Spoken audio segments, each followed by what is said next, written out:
วันสุดท้ายอาจจะไม่มีสัญญาณเตือนอะไร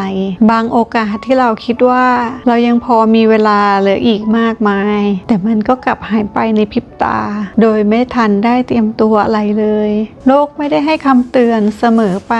ก่อนสิ่งใดๆจะจบลงบางครั้งวันสุดท้ายก็เกิดขึ้นแบบไม่มีประกาศล่วงหน้าเราจึงต้องตระหนักรู้ให้ได้ว่า